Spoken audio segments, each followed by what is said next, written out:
الحمد لله رب العالمين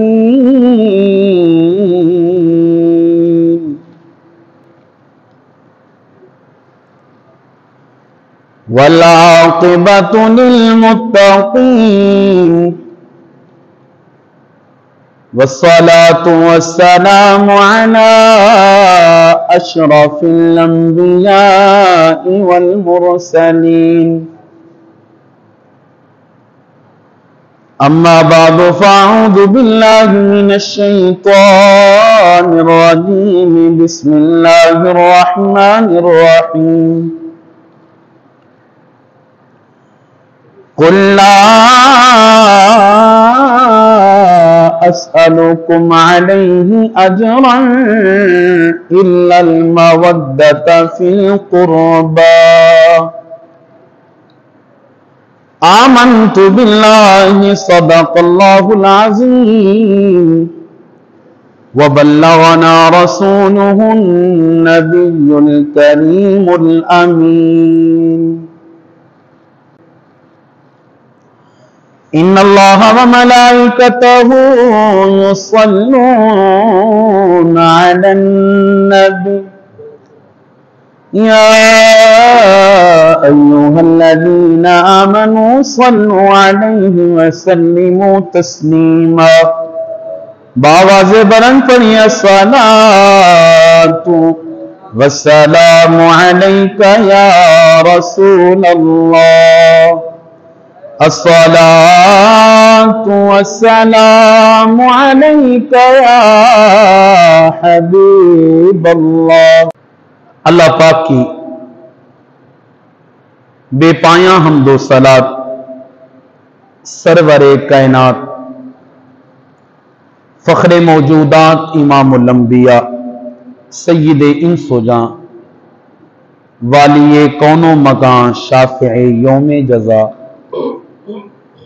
وجہ تخلیق کائنات سبب وجود کائنات امام الانبیاء حضرت محمد مصطفیٰ احمد مجتبی صلی اللہ علیہ وآلہ واصحابہ واہل بیتہ وبارک وسلم کی پاک بارگاہ میں درود و سلام کا ہدیہ پیش کرنے کے بعد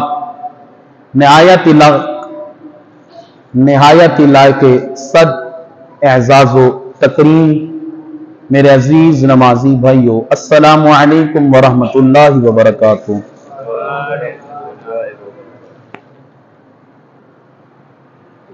محرم الحرام جاری و ساری ہے۔ واقعہ کربلا اور شان ذکر امام حسین ابن علی انشاءاللہ اگلا جمعہ بھی اور 10 محرم الحرام کی شب جو ہماری مسجد میں محفل ہوگی اس میں بھی ذکر امام حسین ہوگا۔ آج آپ کے سامنے فضائل مناقب اہل بیت رضوان اللہ تعالی علیہم اجمعین ذکر کروں گا۔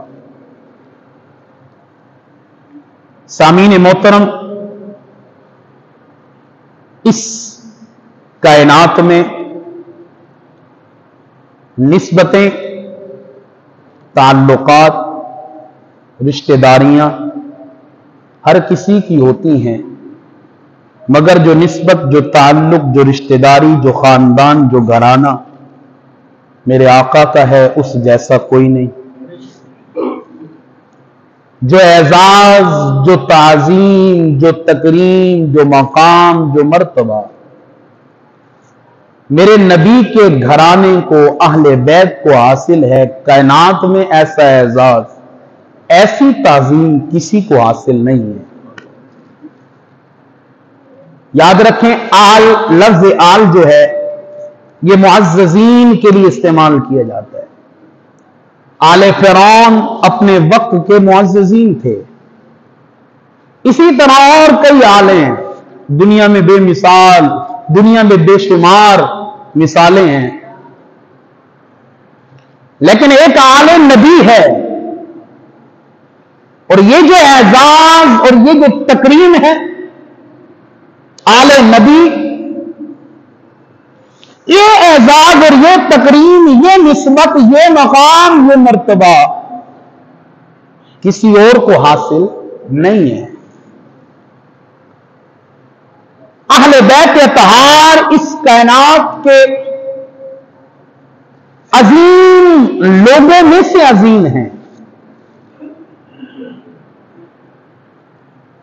اہل بیت اطہار کی شان، آپ کا مقام، آپ کا مرتبہ کیا کم ہے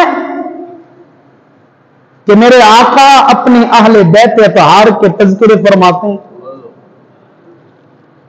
موقع جو بھی ہو، مقام جو بھی ہو، محل جو ہو، وقت جیسا ہو، اگر آقا علیہ الصلوۃ والسلام کی تعلیمات کو دیکھیں، جہاں میرے نبی نے کتاب اللہ کی بات کی وہاں اہل بیت کی بات کی، میرے نبی نے جہاں زکات کی بات کی وہاں اپنے اہل بیت کی بات کی، الغرض جہاں جہاں حضور دین کے معاملات لوگوں کے سامنے بیان فرماتے رہے، وہی اپنے اہل بیت اطہار کی محبت کا درس دیتے رہے، اہل بیت کے اطہار کی محبت کا درس دیتے رہے۔ اور پھر یاد رکھیں، اہل بیت اطہار کی محبت بعض تو کہتے ہیں فرض ہے، اکثر کہتے ہیں واجب ہے، لیکن یہاں فرض واجب دونوں ایک ہی معنی میں ہے۔ مطلب یہ ہے کہ اہل بیت کی محبت ہر مومن کے لیے ضروری ہے، ہر مومن کے لیے، ہر مومن کے لیے ضروری ہے۔ اللہ تبارک و تعالیٰ نے قرآن مجید میں ارشاد فرمایا، جو آیت کریمہ میں نے خطبے میں پڑھی، قُل لَا أَسْأَلُكُمْ عَلَيْهِ أَجْرًا إِلَّا الْمَوَدَّةَ فِي الْقُرْبَى۔ اس آیت کا ترجمہ کرنے سے پہلے میں اس آیت کا پس منظر آپ کے سامنے رکھوں۔ صحابہ کرام جمع ہوئے، انہوں نے آپس میں بات چیت کی کہ رسالت مآب صلی اللہ علیہ وسلم ہمیں دین بتانے کے لیے، ہمیں مسلمان کرنے کے لیے، ہمیں راہ نجات پہ لانے کے لیے، آقا صلی اللہ علیہ وسلم دین کی تبلیغ کے لیے آپ نے بڑی قربانیاں پیش کی ہیں۔ رات دن حضور نے ایک کر دی، دین کو پھیلانے میں مختلف اقسام کی تکالیف برداشت کی، ان پہ صبر کیا، ایسی تکالیف کہ آقا علیہ الصلوۃ والسلام کی صاحبزادیاں دیکھ کے رویا کرتی تھی، اور آقا صلی اللہ علیہ وسلم کیا فرماتے؟ آپ فرماتے، اے میری بیٹیوں، میری تکالیف کو دیکھ کر رویا نہ کرو، اس لیے کہ تمہارے والد کا محافظ خود اللہ ہے۔